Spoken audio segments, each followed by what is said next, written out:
இன்றைய முக்கிய செய்திகள். தமிழகத்தில் திருவண்ணாமலை, நாமக்கல், புதுக்கோட்டை, காரைக்குடி ஆகிய 4 புதிய மாநகராட்சிகளை முதலமைச்சர் மு.க.ஸ்டாலின் அவர்கள் தொடங்கி வைத்துள்ளார். இதன் மூலம் தமிழகத்தில் மாநகராட்சியின் எண்ணிக்கை 25ஆக அதிகரித்துள்ளது.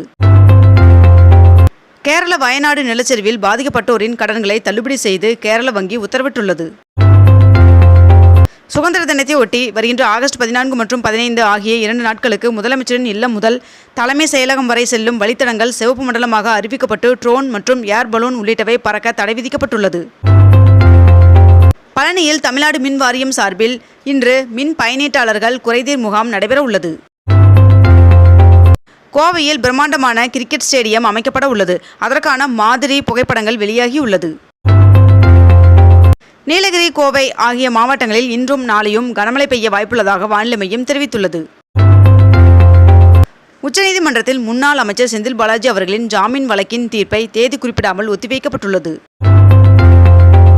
இந்திய மல்யுத்த வீராங்கனை வினேஷ் போகத் அவர்கள் தாக்கல் செய்திருந்த மனு மீது இன்று தீர்ப்பு வழங்கப்பட உள்ளது. மேட்டூர் அணையின் நீர்மட்டம் மீண்டும் அதிகரித்துள்ளதன் காரணமாக வினாடிக்கு 35,000 கனஅடி தண்ணீர் வெளியேற்றப்பட்டு வருகிறது. தமிழகத்தில் வருகின்ற 14 மற்றும் 15 ஆகிய தேதிகளில் மிக கனமழை பெய்ய வாய்ப்புள்ளதால் இந்திய வானிலை ஆய்வு மையம் ஆரஞ்சு எச்சரிக்கை விடுத்துள்ளது. தாம்பரத்தில் கூடுதல் தண்டவாளம் அமைக்கும் பணி முடிவடையாததால் சென்னை புறநகர் ரயில் சேவையின் மாற்றம் மேலும் 4 நாட்களுக்கு நீட்டிக்கப்பட்டுள்ளதாக தெற்கு ரயில்வே அறிவித்துள்ளது. நாகப்பட்டினம் துறைமுகத்தில் இருந்து இலங்கை காங்கேசன் துறைமுகத்திற்கு வருகின்ற 16ஆம் தேதி முதல் கப்பல் போக்குவரத்து தொடங்க இருப்பதாக தெரிவிக்கப்பட்டுள்ளது. சென்னை தெருக்களில் போக்குவரத்திற்கு இடையூறாக கேப்பாரற்று கிடந்த 2748 வாகனங்களை மாநகராட்சி ஊழியர்கள் அப்புறப்படுத்தும் பணியில் ஈடுபட்டுள்ளனர். முன்னாள் அமைச்சரும் மாநிலங்களவை அதிமுக உறுப்பினருமான சி.வி. சண்முகம் அவர்கள் மீதான அவதூறு வழக்கை ரத்து செய்து சென்னை உயர்நீதிமன்றம் உத்தரவு பிறப்பித்துள்ளது. சென்னையில் வருகின்ற ஆகஸ்ட் 18ஆம் தேதி மத்திய பாதுகாப்புத்துறை அமைச்சர் ராஜ்நாத் சிங் அவர்கள் முன்னாள் முதல்வர் கருணாநிதி அவர்களின் 100ஆண்டு நினைவு நாணயத்தை வெளியிடுகிறார் என்று தகவல் வெளியாகியுள்ளது.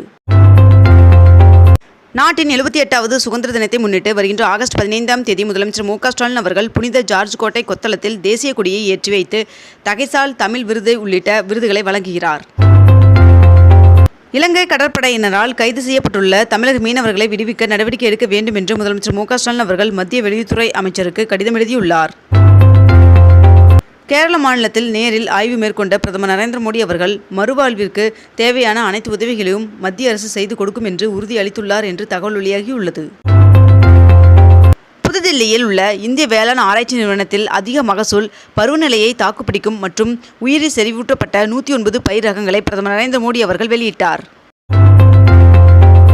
சென்னை அண்ணா அறிவாலயத்தில் உள்ள கலைஞர் அரங்கில் வருகின்ற 16ஆம் தேதி காலை 10:30 மணி அளவில் திமுக மாவட்ட செயலாளர்கள் கூட்டம் நடைபெற உள்ளதாக தகவல் வெளியாகியுள்ளது. நடிகர் விஜய் அவர்கள் அரசியலுக்கு வருவதால் 2026ஆம் ஆண்டு தமிழ்நாட்டில் 4 முனை போட்டி இருக்கும் என்று அண்ணாமலை அவர்கள் தெரிவித்துள்ளார். திருச்செந்தூர் சுப்பிரமணிய சுவாமி கோவிலில் 48 நாட்களில் உண்டியல் காணிக்கையாக 5,82,00,000 ரூபாய் கிடைத்துள்ளது. தமிழகத்தில் போக்குவரத்து ஓய்வூதியர்களுக்கு பலன்களை வழங்க 38 கோடி ரூபாய் ஒதுக்கி அரசாணை வெளியிடப்பட்டுள்ளது என்று தகவல் வெளியாகியுள்ளது. சென்னையில் இன்று 22 கேரட் ஆபண தங்கத்தின் விலை சவரனுக்கு 200 ரூபாய் அதிகரித்து 1 சவரன் 51,760 ரூபாய்க்கு விற்பனையாகிறது. அதேபோல் 1 கிராம் வெள்ளியின் விலை 87 ரூபாய் 50 பைசாவாகவும் விற்பனை செய்யப்பட்டு வருகிறது. இத்துடன் இன்றைய தலைப்புச் செய்திகள் நிறைவடைகின்றன. மேலும் இதுபோன்ற அண்மை தகவல்களை உடனுக்குடன் தெரிந்து கொள்ள அக்னிபூ சேனலை சப்ஸ்கிரைப் செய்து கொண்டு தொடர்ந்து இணைந்திருங்கள். நன்றி, வணக்கம்.